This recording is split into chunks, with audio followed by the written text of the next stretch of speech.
Hi guys, Alex here from Trademate Sports. Today I'm going to take you through why following tipsters is generally not the greatest idea. But before I go through that, please make sure you subscribe to the channel and click the bell so you get a notification every time we post a video like this. It is a scam when you don't allow everyone to operate on fair terms. We are the Robin Hoods of sports betting. We take something back from the rich bookies and enable our customers to beat them instead. So before I go through why following tipsters is generally a bad idea, I just want to preface the video with the fact that there are good tipsters out there. I know plenty of them. I've used some of them, and there are definitely tipsters out there that are doing the right things and, you know, giving their customers solid profits and a solid secondary income on top of whatever else they do. So I just want to put that out there at the start that yes, there are good tipsters out there, but you know, I can't really come up with a percentage, but I would say something between 90 to 95% of tipsters generally not the greatest to follow. So reason number one why following tipsters is generally a bad idea is because some tipsters are affiliated with bookmakers. So their main revenue source or their main goal is to get you onto a bookmaker's website using their link. So it's not about the tip they're giving you or any kind of strategy they've given you to bet on. Their main goal is for you to click on their link and then use the bookmaker, sign up with the bookmaker, place the bet with the bookmaker. And there's a couple of deals they can get. So maybe it's based on turnover, so how many bets you place, they get a certain percentage of that. Maybe it's just a flat fee or something like that just for signing up. And then the other one, which is like the worst case, is like loss revenue based. So they get a certain percentage of how much you lose. So they're actually incentivized to give you the worst tip possible, or you know, something that's not that great, and then you go and bet on that, and if you lose, then they get a percentage of your losses. So as you can imagine, if a tipster is there's not all tipsters obviously affiliated with bookmakers, but that's a massive red flag and a reason why following tipsters can be a really bad idea, because yeah, they're incentivized for you to lose, or at least just sign up at a bookmaker. It's got nothing to do with the tip that they're giving you. My second reason is around closing line value and whether you actually have an edge over the market. So a lot of people watching this video, or even if you don't know, the most predictive way of knowing whether you're a good sports bettor or not, or whether you'll make money in the future, is if you can beat the closing line of a bookmaker. So let's just say Liverpool are at 2.0 in odds to beat Arsenal. You bet them at 2 and the market closes at 1.8. That means that you bet them at a price of 2, but their chances of winning were actually 1.8. So that's value. And the same applies with tipsters. If they're not getting closing line value, if they've got no edge over the market, then they are, you know, over the long term, they will lose.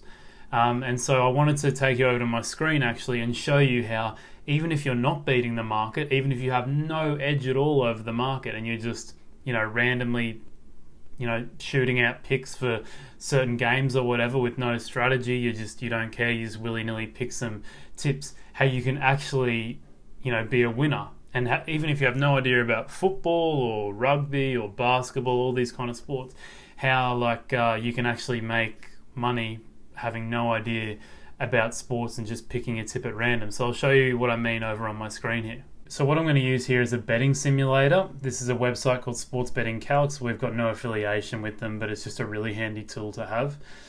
So what I plugged in is, if my starting bankroll was $1,000, my average odds was 2.0, or if you're using American odds, plus 100.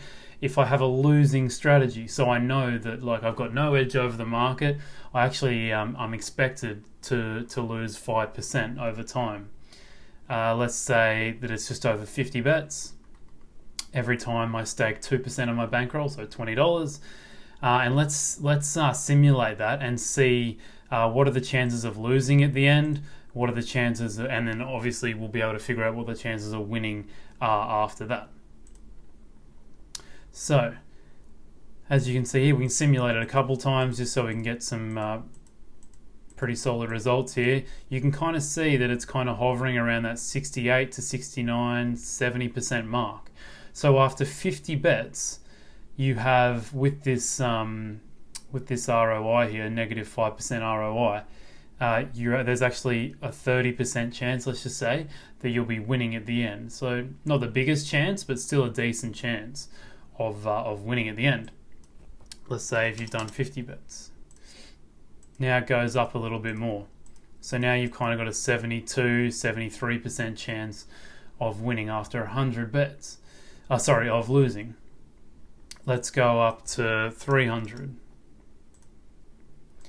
And it's now at the 85% chance of a loss. So there's still a 15% chance that you'll be winning after placing 300 bets that we know are not good bets long term. So what I'm trying to say here is that you could have a tipster that's got a record of 300 bets, and what they're saying to you is, let's look at the graph at some of these examples. This guy's taken his bankroll after 300 bets from $1,000 all the way to just over $1,400. At one point, he was well up here at $1,700. I'm assuming that's after about 275 bets. So by looking at this, it just shows the randomness that even if you don't have an edge at all, you can still be very, very lucky and produce winning results. And even if you go as high as like 500 bets, you've still got a 10% chance, as you see here, 9 to 10% chance of being a winning punter at the end. And you've got this one outlier here who's almost doubled it. Well, he did double his bankroll by the 480 bet mark, something like that.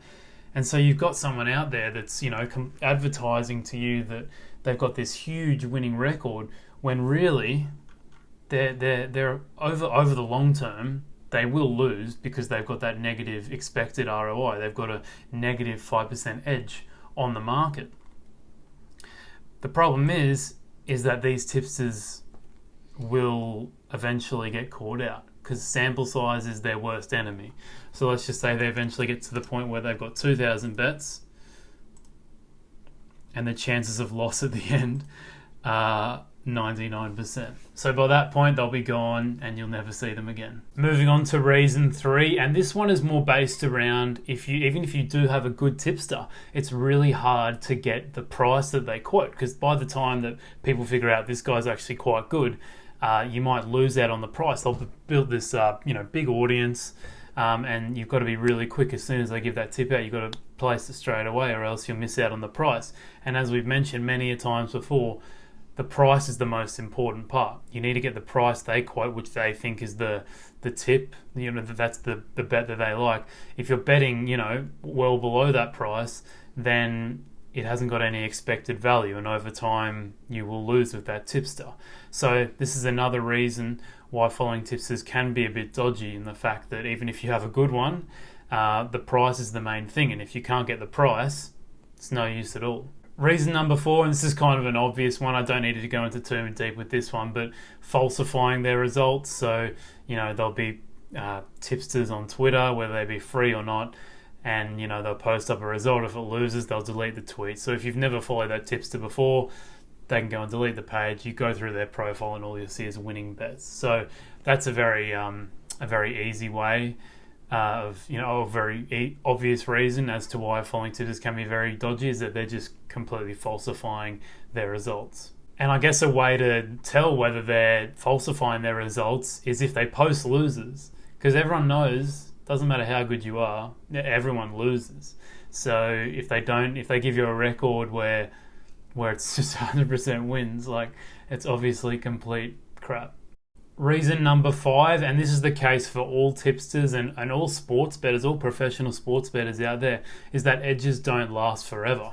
So if you have been following a tipster for 1 year, 2 years, 3 years, that doesn't mean that they're going to be winners for their whole life. They're actually going to have to change up their strategy. So it's really important to make sure that you're still tracking their results, or maybe you can get a third party to do that for you, but always tracking their results, seeing if they are still beating the market, because the closing line and the whole market is the most accurate predictor of whether you'll be a winner long term. So it's very important that you still continue to track their bets for years and years and years, and make sure that they still continue to beat the closing line. So you're probably wondering, how do I find the good tipsters? Like I mentioned at the start of the video, there are good tipsters out there. So how do I find these tipsters?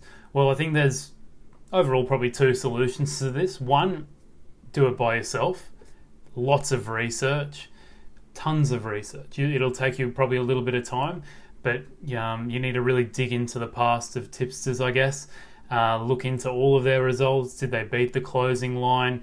These kind of things, and kind of just do it all by yourself. Maybe if you find someone that you think, oh, this guy's beating the closing line pretty regularly, then go and ask him or her some questions about their service, like, what they do, what they're trying to do, and really try and suss them out, I guess. And if they're hesitant to ask some of the questions, that's probably a good indication that maybe they're not doing the right things, or they're not that great at what they do.